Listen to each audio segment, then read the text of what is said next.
Wacana mengenai penguatan kedaulatan udara Indonesia kembali menjadi sorotan utama di tengah dinamika keamanan kawasan Indo-Pasifik yang kian memanas. Kabar mengenai potensi masuknya sistem pertahanan rudal canggih S-400 Triumph buatan Rusia ke jajaran alutsista TNI Angkatan Udara menjadi diskursus yang memicu perdebatan panjang di kalangan pengamat militer dan pengambil kebijakan luar negeri. Sebagai negara kepulauan terbesar di dunia dengan garis pantai yang sangat luas, Indonesia memang memiliki urgensi yang nyata untuk membangun payung udara yang solid guna melindungi objek vital nasional dari ancaman udara modern. Sistem S-400, yang dikenal sebagai salah satu sistem pertahanan udara paling mematikan di dunia saat ini, menawarkan kemampuan untuk melacak dan menghancurkan target mulai dari jet tempur siluman, rudal jelajah, hingga rudal balistik dalam jangkauan hingga 400 km. Kehadiran teknologi semacam ini di tanah air tentu akan mengubah peta kekuatan militer di Asia Tenggara secara signifikan, memposisikan Indonesia sebagai kekuatan udara yang tidak bisa dipandang sebelah mata oleh negara-negara besar di sekitarnya.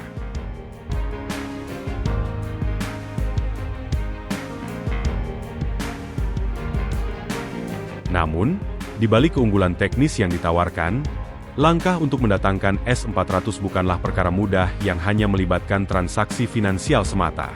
Indonesia berada dalam posisi geopolitik yang sangat cair, di mana kebijakan luar negeri yang bebas aktif mengharuskan Jakarta untuk menjaga keseimbangan hubungan antara blok Barat dan Timur. Pembelian alutsista strategis dari Rusia secara historis selalu dibayangi oleh ancaman sanksi dari Amerika Serikat melalui Undang-Undang Katsa. Sanksi ini menjadi momok bagi banyak negara yang ingin memodernisasi militer mereka dengan teknologi Rusia, termasuk Indonesia yang sebelumnya sempat berencana mengakuisisi jet tempur Su-35 namun, harus menunda atau mengalihkan prioritasnya demi menghindari isolasi ekonomi dan embargo teknologi dari Washington.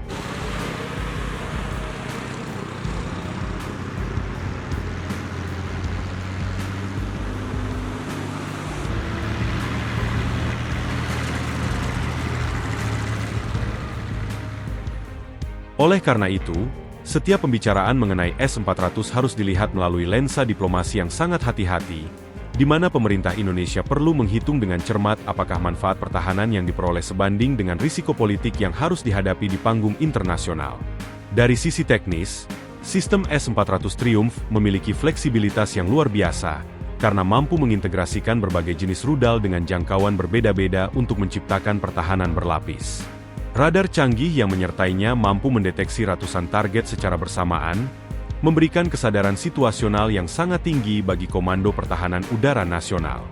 Jika sistem ini benar-benar diimplementasikan, penempatannya di titik-titik strategis seperti sekitar Ibu Kota Nusantara, IKN, atau wilayah perbatasan di Natuna akan memberikan efek deteren yang sangat kuat terhadap potensi intrusi asing.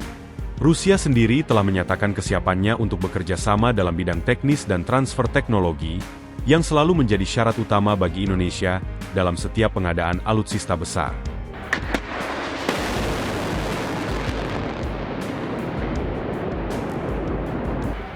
Kerjasama ini diharapkan tidak hanya sekadar membeli barang jadi, tetapi juga meningkatkan kemampuan industri pertahanan dalam negeri seperti PT LEN atau PT Pindad dalam hal pemeliharaan dan pengembangan sistem elektronik radar di masa depan. Di sisi lain, perkembangan terbaru dalam pengadaan alutsista Indonesia menunjukkan tren diversifikasi yang sangat luas.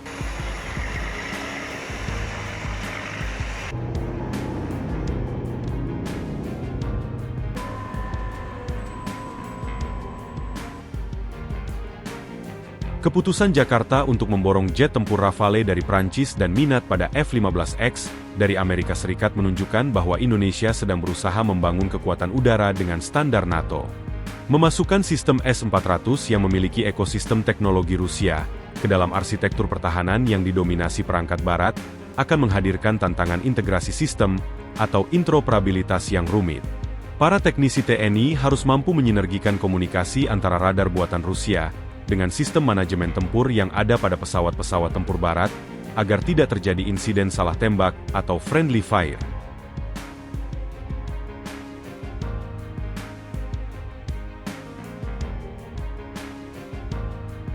Tantangan teknis ini seringkali menjadi alasan bagi beberapa negara untuk ragu-ragu dalam mencampur alutsista dari blok yang berbeda. Meskipun secara operasional S-400 tetap menjadi idola, karena efektivitasnya yang sudah teruji di berbagai medan konflik dunia. Masyarakat internasional kini tengah memantau bagaimana Jakarta akan menavigasi isu sensitif ini. Apakah Indonesia akan mengikuti jejak India dan Turki yang tetap nekat mengakuisisi S-400 meski mendapat tekanan hebat dari Barat? Ataukah Indonesia akan lebih memilih sistem pertahanan udara alternatif seperti Patriot dari Amerika Serikat atau NASAMS dari Norwegia yang lebih aman secara politik? Pada akhirnya, keputusan untuk mendatangkan S-400 akan menjadi ujian nyata bagi kedaulatan Indonesia dalam menentukan arah kebijakan pertahanannya sendiri tanpa intervensi dari kekuatan luar.